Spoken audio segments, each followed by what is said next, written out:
विस्तार के संकुचन का, पूर्ति एवं विस्तार का संकुचन। पूर्ति में विस्तार क्या होता है और पूर्ति में संकुचन क्या होता है? अपन ने पहले पढ़ा मांग एवं मांग का विस्तार एवं मांग का संकुचन। उसी की तरह मांग में उल्टा होता था, कीमत बढ़ने पर मात्रा घटती थी और कीमत घटने पर मात्रा बढ़ती थी, परंतु पूर्ति में प्रत्यक्ष संबंध होता है। अब समझना, पूर्ति में विस्तार क्या कहता है? अन्य बातें समान रहने पर, अन्य बातें समान रहने पर उत्पादक यानी कि जो फर्म है, जो वस्तु को बेचने वाला, अन्य बातें समान रहने पर उत्पादक केवल कीमत में कमी के कारण, केवल कीमत में वृद्धि के कारण, अगर वस्तु की कीमत में वृद्धि हो जाती है तो वस्तु की अधिक से अधिक मात्रा बेचना चाहिए कम। जब वस्तु महंगी बिक रही है तो क्योंकि उसको अधिक लाभ मिलेगा, तो कीमत में वृद्धि के कारण वस्तु की अगर अधिक मात्रा बेचता है तो इसे ही पूर्ति में विस्तार कहते हैं। उत्पादक केवल कीमत में वृद्धि के कारण वस्तु की अधिक मात्रा बेचता है तो उसे ही पूर्ति में विस्तार कहते हैं। पूर्ति में विस्तार को हम रेखा चित्र से कैसे समझेंगे? ये हमारा रेखा चित्र है, हमने मान लिया ये मूल बिंदु x अक्ष y अक्ष ये हमारा पूर्ति में बना सप्लाई कर रहे हैं। अब देखो हम कैसे, मान लो हमने पहले मान लिया यहाँ पहली कीमत, इसको माना हमने P0, इसका संयोग यहाँ तक ले जाएंगे, संयोग बनेगा Q0, क्या बनेगा Q0।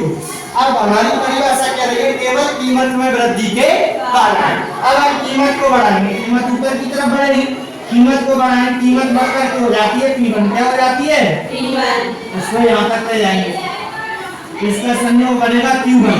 तो जैसे ही P1 कीमत में हमने वृद्धि की वैसे ही मात्रा में भी वृद्धि हो गई। तो कीमत हमारी P0 से P1 होती है तो मात्रा हमारी Q0 से Q1 होती है। तो बात वही आती है कीमत में वृद्धि के कारण, कीमत में वृद्धि के कारण वस्तु की अधिक मात्रा बेचता है, पहले Q0 बेच रहा था Q1 बेच रहा, तो इसे ही पूर्ति में विस्तार कहते हैं। तो ये पूर्ति में विस्तार हो रहा है, ये पूर्ति में विस्तार। अगली बात आती है पूर्ति में संकुचन, इसकी संकुचन की। तो वही बात है, अन्य बातें समान रहने पर उत्पादक केवल कीमत में कमी के कारण, यहाँ पूछा था वृद्धि और यहाँ पूछ रहा है कमी के कारण यदि वस्तु की केवल कीमत में कमी के कारण यदि वस्तु की कम मात्रा बेचता है, वस्तु की कम मात्रा बेचता है तो उसे पूर्ति में संकुचन कहते हैं। जबकि वृद्धि वाले में विस्तार और कमी वाले में संकुचन।